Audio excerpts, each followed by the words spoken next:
Hello everybody, and welcome back to Cam Critiques. I, like many others, skipped this game.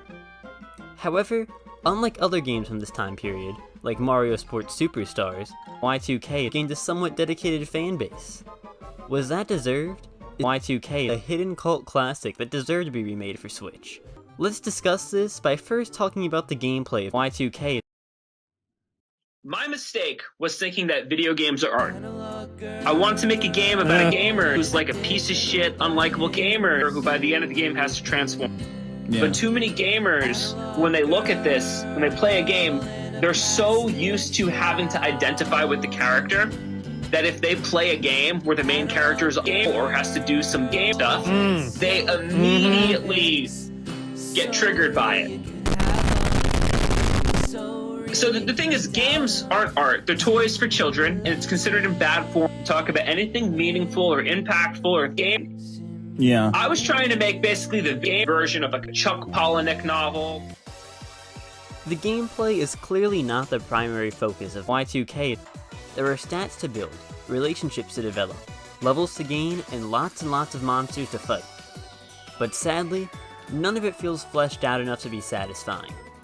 In a vacuum, this stuff is too time consuming, but there are hundreds of levels, and thus hundreds of wasted seconds watching the same animations and reading the same dialogue again and again. I think you'll come to find this obnoxious repetition is a common theme throughout pretty much all of Y2K, honestly. You're such a disappointment. Boy, can you do any damn thing right! I hate you! I hate you so much! Get out! Get out of my face! Just go away! Get out! Y2K has a huge problem. You'll have to waste full minutes on outings to see characters say the exact same thing they said before, time and time again. And I spent more than 2 hours watching my party members have conversations. It just gets so tiring, it's really repetitive. I walked into the kitchen and sat down at the table. I looked with a grimace at the questionable meal Lois had placed in front of me. Of course, I'd never tell her how disgusted I was with her cooking, but somehow I think she knew.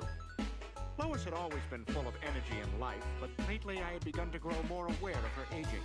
The bright, exuberant eyes that I had fallen in love with were now beginning to grow dull and listless with the long fatigue of a weary life. And real strategy is never really needed because the game is so easy. Enemy encounters offer little variety, as the skills different enemies use have little variety too. Enemies pretty much all just use variations of normal attacks. Everything in this game is just so bare bones and repetitive. There is pretty much no gameplay to engage with. Maybe its systems would hold up in a short eShop game that was 5 hours or less, where you wouldn't have to repeat all these actions so many times. But it doesn't work at all for an RPG where you visit hundreds of levels, vanquish over 1,000 enemies, and play for over 20 hours.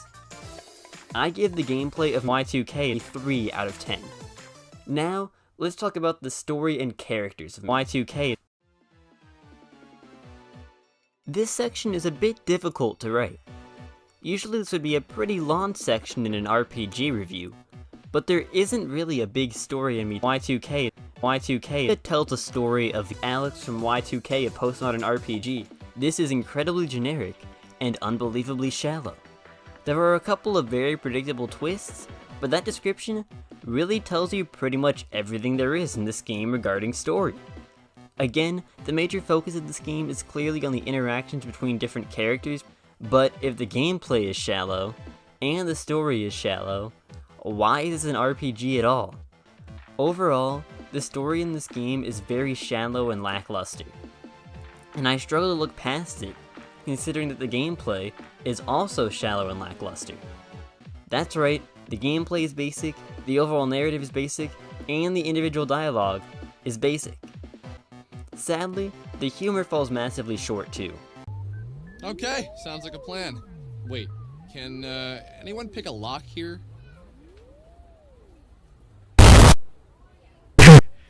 Yo, wouldn't it be hilarious if I could? Like, out of this ragtag band of misfit friends, the black guy could pick the lock. And don't pretend you didn't think it. When I met you in the summer. But the jokes rarely go beyond those kind of mildly humorous situations.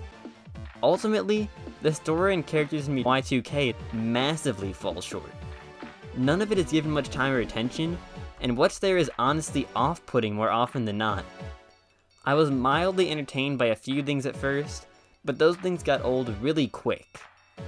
This is another reason why I believe this game really should have been a short eShop title, and not a full-length RPG that's longer than the latest mainline Final Fantasy game. I give the story and characters of Y2K a 2 out of 10. In conclusion, Y2K is nothing special. Everything in this game feels half-baked. I don't think I've ever played a game this repetitive. And even while holding down the button that speeds up the game the entire time, I must again reiterate that this game took me over 20 hours to complete. The combat is boring, repetitive, and basic. The story is boring, repetitive, and basic. The character dialogue is boring, repetitive, and basic. I think it is necessary that I first introduce myself. I am the Essentia 2000. I am an android, made from 2-part epoxy resin and melamine. My consciousness is natural, but my physical form is man-made. I am Semi, and Semi is me. I am the Essentia 2000. I am Sammy Park. I am Oda Kreutzer, Alis Albert, Surya Yamama. I am Vela Wild, Beta Himura, and many more. I am explicitly saying that I am them, and they are me. In one reality, I am Surya Yamama, a Palestinian girl on the run from financial trouble. In another, I am Vela Wild, a talented musician whose only setback is the pressure I put on myself. The character building is boring, repetitive, and basic. The visuals and sound are perfectly fine. Masterful creation. Smooth plastic skin, slick curves, and a perfectly sculpted face that reminded me of one of the anime girls on Claudio's shirt. But that doesn't earn too many points here when they themselves aren't exceptional and the rest of the game is so underwhelming. Overall, I give Y2K a 4 out of 10. I just can't recommend this title to anybody. Thank you guys for watching this video, I really appreciate it. If you liked it, I'd also really appreciate it if you liked, commented, hit the notification bell, and or subscribed. I'd also recommend you check out some of my other content, like my video on why I believe the Wii U is better than the Nintendo Switch, or my ranking of almost every single first-party Nintendo Switch game. If you want to see additional updates about the channel, follow me on Twitter or Instagram, or join my Discord server, all link in the description below. Thank you all for watching, have a great rest of your day.